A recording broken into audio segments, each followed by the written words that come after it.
Hello friends, welcome back to my YouTube channel Sangeeta dot Rinku ji में आप सभी का फिर से एक बार स्वागत है। और आज मैं फिर से आप सभी के बीच एक नई और सच्ची घटना के साथ हाजिर हूँ। तो फ्रेंड्स, आज की कहानी शुरू करें उससे पहले अगर आप हमारे चैनल पर नए हैं तो प्लीज़ हमारे चैनल को सब्सक्राइब कर दीजिए और वीडियो पसंद आए तो लाइक कमेंट ज़रूर कीजिएगा। तो फ्रेंड्स, आज की कहानी शुरू होती है पश्चिम बंगाल के कोलकाता शहर से, जहाँ की एक सियालदा नाम का एक जगह लगता है। और इसी सियालदा जगह में जहाँ एक व्यक्ति रहते हैं जो कि फौजी रहते हैं। उनकी पोस्टिंग जो है आसाम में रहती है और उनका पूरा परिवार जो है इसी कोलकाता शहर के सियालदा में, उनकी पत्नी और उनका बेटा, यह लोग एक साथ रहते हैं। यह फौजी जो थे, इनका नाम रामनरेश महतो रहता है और इनकी पत्नी का नाम सुमंता देवी। इन दोनों के बीच एक लड़का हिमांशु रहता है जो कि अपनी माँ के साथ सियालदा में ही रहता है। और यह रामनरेश जो थे, यह आसाम में इनकी पोस्टिंग थी। यह वहीं अपनी ड्यूटी कर रहे थे। यह अपनी ड्यूटी पर रहने के साथ साथ अपने पूरे परिवार की जिम्मेदारी भी अच्छी खासी संभालते थे। और इनकी जो तनख्वाह आती थी हर महीने, यह अपनी पत्नी के अकाउंट में भेजते थे। इनकी पत्नी उसी पैसे से अपना घर का खर्च चलाती थी और अपने बेटे हिमांशु की परवरिश करती थी। इन दोनों के बीच इनका एक लड़का था जो कि इकलौता होने के कारण वह काफ़ी सबसे अलग था। वह अपने पिता के भेजे गए पैसों से बहुत ही अय्याशी करता था। दिन रात वह सिर्फ पैसे उड़ाता ही रहता था और बाहर ही खाता पीता और पैसों पर ऐश करता था। उसकी ज़िंदगी एक राजा महाराजा के लड़कों जैसी कट रही थी। इकलौता लड़का होने के कारण उसकी माँ उसे कभी किसी भी बात पर रोकती टोकती नहीं थी। उधर उसके पिता रामनरेश जो थे, वह हर महीने अपनी सैलरी अपनी पत्नी के अकाउंट में भेजा करते थे। इधर आजकल फ़ोन पे इन सब का ज़माना है। यह लड़का भी अपनी माँ के अकाउंट से सारे पैसे निकाल कर बाहरी दोस्तों के साथ मौज मस्ती करता था। लेकिन यह सब बात रामनरेश को तब पता चलता है जब वह शाम से अपनी ड्यूटी जब वह कंप्लीट कर लेते हैं वहाँ से, और वह रिटायर होने के बाद अपने परिवार के साथ रहने के लिए सियालदा आते हैं। तब उन्हें इस बात का एहसास होता है कि उनका लड़का जो है कहीं ना कहीं दूसरी दिशा में भटक रहा है। ना ही वह पढ़ने लिखने में होशियार था, ना ही उसका ध्यान पढ़ने लिखने पर था। वह एक अलग ही दुनिया में शामिल हो चुका था। बहुत सारे उसके ऐसे दोस्त थे जो कि गलत संगत में पढ़कर यह लड़का हिमांशु जो था, यह बहुत हद तक बिगड़ चुका था। धीरे धीरे करते करते रिटायरमेंट के सारे पैसे भी हिमांशु अपने माँ बाप से जिद कर सारे पैसे लेकर ख़त्म कर देता है। जब रामनरेश को लगता है कि अब उनका लड़का हिमांशु सारे रखे हुए पैसे ख़त्म कर चुका है और अब वह सुधरने वाला नहीं है, तब रामनरेश जो है एक बैंक में एक गार्ड का काम पकड़ लेते हैं, जो कि वह फौज से रिटायर थे। उन्हें एक बैंक में आसानी से गार्ड का काम मिल जाता है और वह फिर घर से बाहर रहने लगते हैं। वह अपने बेटे से थोड़ा सा ध्यान भटकाते हैं क्योंकि उन्हें लगता था कि इसे समझा बुझा कर कोई फ़ायदा है नहीं और यह हम लोगों की बात अब सुनने वाला भी नहीं है। किसी तरीके से ऐसे ही ज़िंदगी चल रही थी। यह अपना काम पकड़ लिए थे बैंक में और उनके बेटे को भी जो अब उसके हाथ में थोड़े से पैसे देना कम कर दिए थे, लेकिन वह अभी भी वैसे ही नालायक का नालायक ही था। घर से बाहर घूमना फिरना, पैसे उड़ाना, यह सब उसकी आदत बन चुकी थी। जैसे ही एक दिन रामनरेश बैंक पर जाते हैं, दोपहर का टाइम होता है बैंक में, और वह टिफ़िन करने के लिए बैठते हैं। जैसे ही वह टिफ़िन करके उठते हैं, देखते हैं कि बैंक में 3-3 आदमी जो कि अपने साथ कुछ अवैध प्रकार का हथियार लेकर बैंक में घुस जाते हैं और तीनों आदमियों के चेहरे पर जो है नकाब रहता है। कपड़े से अच्छे तरीके से अपने फेस को ढक कर, उसके बाद हेलमेट लगाकर यह 3 बदमाश जो थे यह लोग बैंक लूटने के लिए आए थे। जैसे ही राम नरेश और बाकी के भी सभी गार्ड को यह लगता है कि यह लोग बैंक लूटने की फिराक में आए हैं, तभी सब लोग जो है होशियार हो जाते हैं। लेकिन यह तीनों लोग सभी गार्ड के ऊपर अपना अपना हथियार तान कर कहते हैं कि अगर किसी ने चालाकी करने की कोशिश की तो यह लोग सबको जान से मार देंगे। लेकिन सभी गार्ड आपस में अपना धर्म, अपना कर्तव्य, जो इन लोगों का काम था बैंक की रखवाली करना, यह लोग उसके लिए अपनी जान पर भी खेलने को तैयार थे। खासकर ये फौजी जो थे राम नरेश, यह तुरंत अपना गन उठाकर 2-3 ऐसी गोलियां चला देते हैं जिससे कि 2 बदमाश जो है मौके पर ही घायल हो जाते हैं। उस शूट के दौरान 2 बदमाश जो है घायल हो जाते हैं और तीसरा बदमाश भागने की फिराक में रहता है।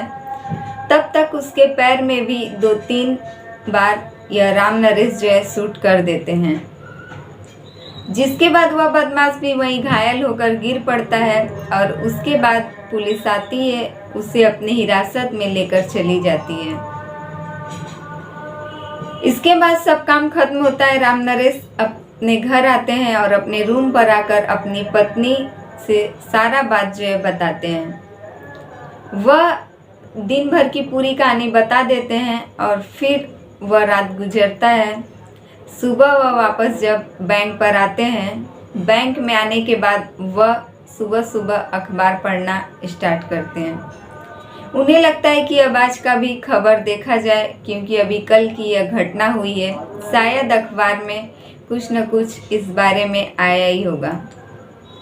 जैसे ही वह अखबार लेकर बैठते हैं, खोलते खोलते देखने के बाद उनके पैरों तले जमीन खिसक जाती है और वह संग संग उठकर खड़े हो जाते हैं।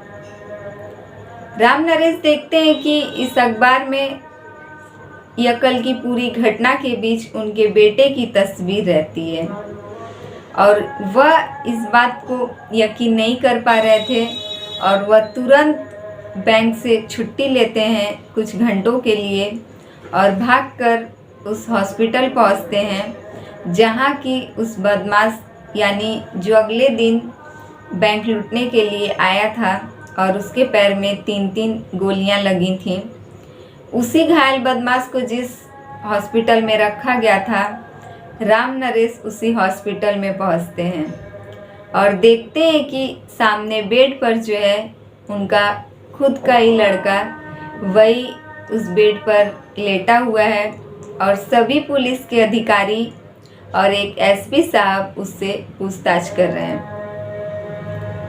यह बेचारे अपने फेस को ढक कर गए थे एक फौजी के रिटायर अफसर होने के कारण और बैंक में गार्ड की नौकरी करने के कारण इन्हें जो है अपना फेस छुपा कर जाना था, क्योंकि इनका बेटा इस हाल में इनका बेटा ही इन्हें यहाँ तक पहुँचाया है कि इन्हें अपने फेस को ढक कर अपने बेटे को देखने आना पड़ा। तभी ये वहीं बैठकर रोने लगते हैं और अपनी किस्मत को कोसते हुए जैसे ही एसपी की तरफ देखते हैं, वह देखकर दंग रह जाते हैं। जैसे ही राम नरेश उस एसपी को देखते हैं और भी ज़्यादा रोने लगते हैं और वहाँ से तुरंत बैंक पहुँचते हैं। बैंक जाने के बाद वहाँ से कहते हैं कि उनकी तबीयत एकदम ठीक नहीं है और वह घर जाना चाहते हैं। जैसे ही वह बैंक से छुट्टी लेकर घर जाते हैं, तुरंत अपनी पत्नी के पास पहुंचकर उसे एक कमरे में ले जाकर अपनी पत्नी को पकड़कर बहुत ही ज़ोर ज़ोर से रोने लगते हैं। बहुत देर तक रोने के बाद जब उनकी पत्नी घबरा जाती है और पूछती है कि आखिरकार बात क्या है, तब वह बताते हैं कि कल जो उस घटना में मैंने जिस दोषी को 2-3 बार उसके पैर में गोलियां चलाई थीं, वह और कोई नहीं बल्कि हमारा खुद का बेटा हिमांशु है। इतना बात सुनते ही उनकी पत्नी काफ़ी ज़ोर ज़ोर से रोती हैं और उन्हें कहती हैं कि आखिर आपकी हिम्मत कैसे हुई अपने सगे बेटे के ऊपर इस प्रकार से गोलियां चलाने की। तब वह कहती हैं कि मैं आपको नहीं छोड़ूंगी और मैं आपको कोर्ट तक लेकर जाऊंगी, आपके ऊपर मैं खुद कार्रवाई करूंगी, क्योंकि कुछ भी हो वह था हमारा बेटा ही और आपने एक बार भी उसके ऊपर गोली चलाने से एक बार भी नहीं सोचा। आखिर आपने उसके ऊपर गोलियां क्यों चलाई। यही सब कहकर वह माँ और यह पिता दोनों काफ़ी रोने लगते हैं। लेकिन कुछ देर के बाद राम नरेश जो है अपनी पत्नी को समझाते हुए कहते हैं कि अब एक कहानी मैं तुम्हें और बताने जा रहा हूँ और तुम इसे ध्यान से सुनो। वह कहते हैं कि लेकिन हमारे बेटे से जो हॉस्पिटल में एसपी पूछताछ कर रहे थे वह एसपी और कोई नहीं बल्कि हमारा धर्म का ही बेटा है, यानी कि हमारा एक बेटा जो मुजरिम है पुलिस की नज़रों में और वह खुद बेड पर पड़ा था और जो उससे पूछताछ करने वाला ऑफिसर जो एसपी था वह भी हमारा दूसरा बेटा था। इतना बात सुनते ही उनकी पत्नी और भी ज़्यादा चौंक जाती हैं और रोने लगती हैं कि आखिर यह सब क्या दिन देखना पड़ रहा है। तब राम नरेश अपनी पत्नी सुमंता से बताते हैं कि वह जो एसपी थे वह हमारे ही बेटे और वह हमारे बेटे अमन थे। वह कहते हैं कि तुम्हें याद है जब मैं आसाम पर अपनी ड्यूटी कर रहा था और उसी बीच हमारा तबीयत काफ़ी ख़राब हुआ था, तुम हिमांशु को उसके चाचा के पास छोड़कर मेरे पास आई थी कुछ महीनों के लिए रहने के लिए, और उसी बीच मुझे स्टेशन पर से एक लड़का मिला था जिसे मैं घर लेकर आया था और तुमने ही कहा था कि यह आखिर किसी का भी लड़का है, अब से यह हमारा बेटा बनकर हमारे साथ रहेगा। और वही अमन जिसे हमने अपने घर लाकर उसकी परवरिश की, उसे पढ़ाया लिखाया, उसे अच्छे संस्कार दिए और फिर एक दिन अचानक हमारा अमन हम सबकी नज़रों से कहीं उछल हो गया और वह आज तक हमें नहीं मिला। यही वह अमन वहाँ पर एसपी था जो कि हमारे बेटे से ही पूछताछ कर रहा था। अब अगर हमारे बेटे को कोई सज़ा होने से बचा सकता है तो वह एसपी अमन ही है। किसी तरीके से रात गुजरती है और माँ बाप जो है रात भर राम नरेश और उनकी पत्नी सुमंता रात भर ये लोग परेशान रहते हैं और सुबह होते ही 6 बजे तुरंत उस एसपी के घर पहुंचते हैं। कहीं से पता मिलते ही एसपी के घर पहुंचते ही यह लोग काफ़ी ज़्यादा एसपी के बाहर घर के बाहर जाकर यह लोग रो रहे थे और उस गार्ड से हाथ जोड़कर रिक्वेस्ट कर रहे थे कि वह उन्हें एसपी से मिलने दें। लेकिन वह गार्ड अपनी ड्यूटी कर रहा था और वह कह रहा था कि एसपी सर से मिलने का टाइम 9 से 10 बजे तक है, उससे पहले आप लोग नहीं मिल सकते। और इधर यह माँ बाप जो है काफ़ी ज़्यादा परेशान हो रहे थे। तब यह लोग कहते हैं कि ठीक है, हम लोग अपना नाम पता लिख कर देते हैं, आप बस एक बार एसपी साहब को ले जाकर दे दीजिए, वह हमारा नाम पढ़ते ही हमें तुरंत मिलने के लिए बुला लेंगे। तब यह लोग कहते हैं कि ठीक है, हम लोग अपना नाम पता लिख कर देते हैं, आप ले जाकर एसपी सर को दे दीजिए, वह तुरंत हमारा नाम पढ़ने के बाद हमें मिलने के लिए बुला लेंगे। गार्ड उनकी बात को मान लेता है और जैसे ही राम नरेश और यह अपना नाम और अपनी पत्नी सुमंता का नाम लिख कर देते हैं उस पर्ची पर, वह गार्ड जाता है और बगीचे में टहल रहे एसपी जो अमन थे उनको ले जाकर वह पर्ची गार्ड दे देता है। वह उस पर्ची को ले लेते हैं और घूमने लगते हैं, वापस से उस बगीचे में टहलते हैं। उन्हें लगता है कि हर रोज़ हमसे मिलने कोई ना कोई तो आता ही रहता है, होगा कोई भी। लेकिन जैसे ही वह दूसरा राउंड मारते हैं उनके दिमाग में यह बात आती है कि आखिर एक बार पर्ची को खोलकर देखा जाए कि कौन आया है मुझसे मिलने। जैसे ही वह पर्ची खोलते हैं उस पर लिखा रहता है राम नरेश महतो और सुमंता देवी तुम्हारे धर्म के माता पिता।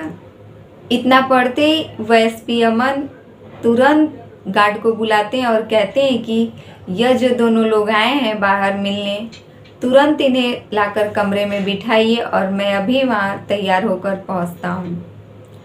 अमन तुरंत पहुँचते हैं, अपने कमरे में तैयार होते हैं। इधर उनके माता पिता गार्ड उन लोगों को ले जाकर उनके कमरे में बिठा देते हैं। तभी उन दोनों लोगों के सामने अमन एसपी जो थे यह हाथ जोड़कर खड़े हो जाते हैं और जोर जोर से रोने लगते हैं। फिर अपने माता पिता दोनों को अपनी बाहों में रखकर बहुत देर तक यह लोग रोते ही रहते हैं। उधर उनके माता पिता, इधर यह अमन एसपी, बहुत देर तक ये लोग रोते रहते हैं। तभी एसपी अमन की पत्नी रेखा आती है और कहती है कि आखिर यह लोग हैं कौन और आप इतना रो क्यों रहे हैं। वह अपनी पत्नी को शांत करवा देते हैं और बहुत देर के बाद जब खुद वह तीनों लोग शांत होते हैं तब वह अपनी पत्नी से बताते हैं कि यह हमारे माता पिता हैं और यह लोग हमारे भगवान हैं।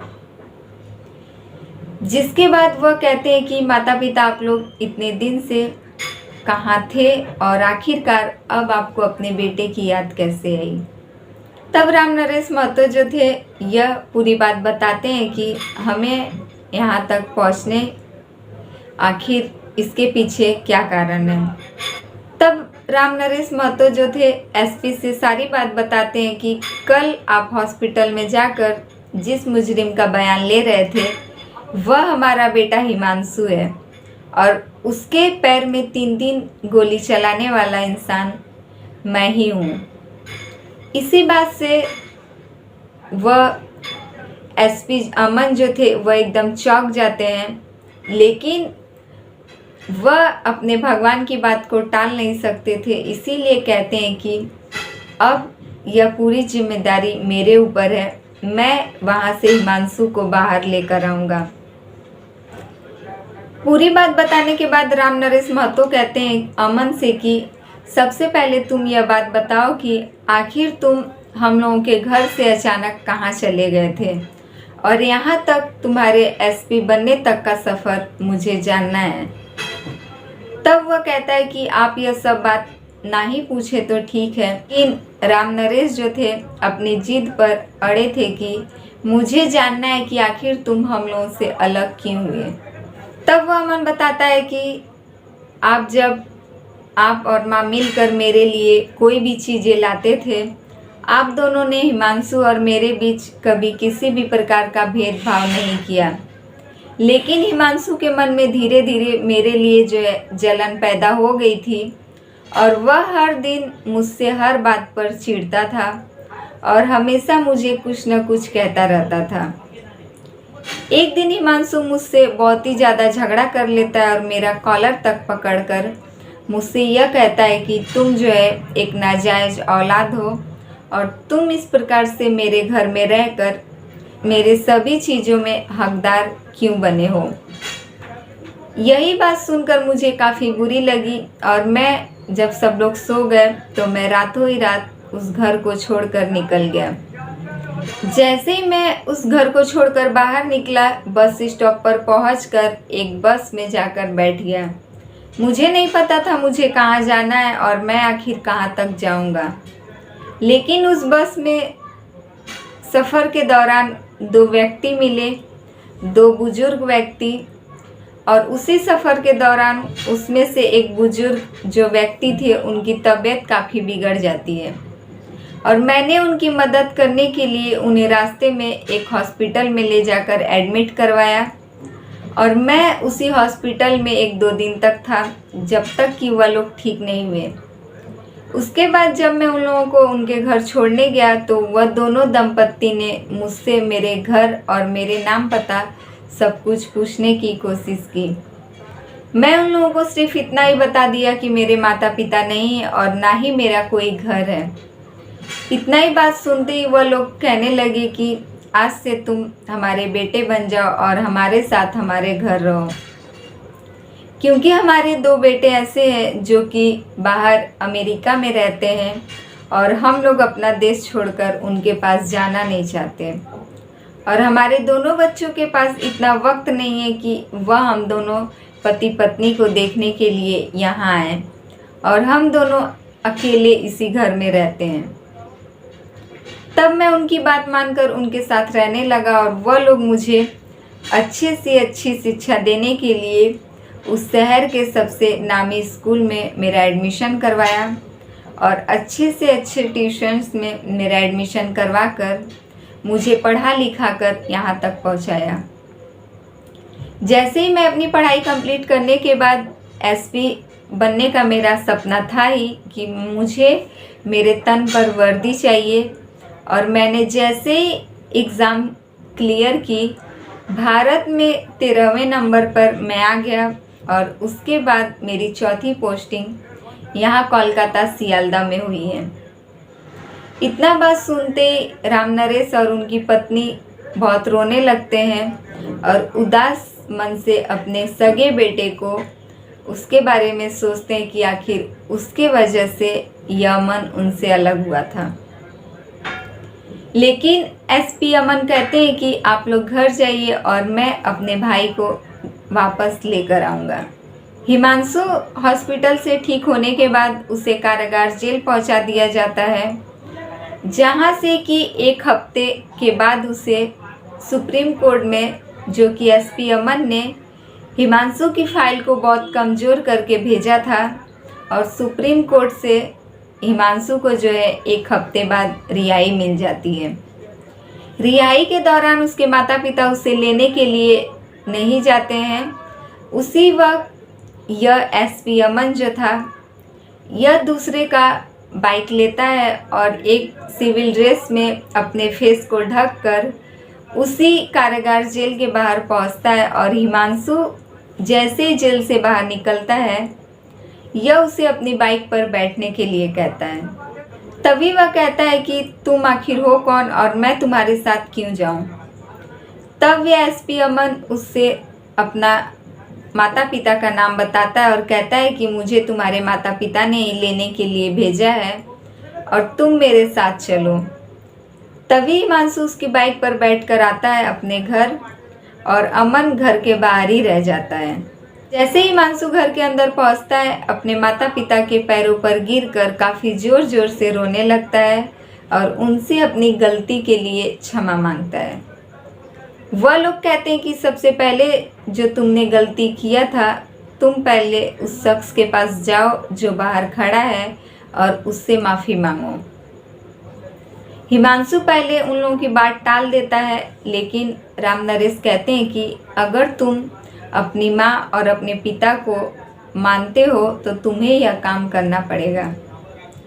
हिमांशु बाहर जाता है और उस शख्स के पैर पर गिरकर माफ़ी मांगता है, और जैसे ही वह खड़ा होता है, अमन उसे तुरंत खड़ा होने के लिए कह देता है और अपना हेलमेट हटाकर कहता है कि तुम मुझे पहचाने, मैं वही अमन हूँ, तुम्हारा भाई जो तुम्हारे साथ रहता था, और तुमने मुझे उस दिन जो भी कहा था, मुझे तुम्हारी बातों का बुरा लगा था और इसीलिए मैंने घर छोड़ दिया था, और आज मैं एक एसपी बन चुका हूँ।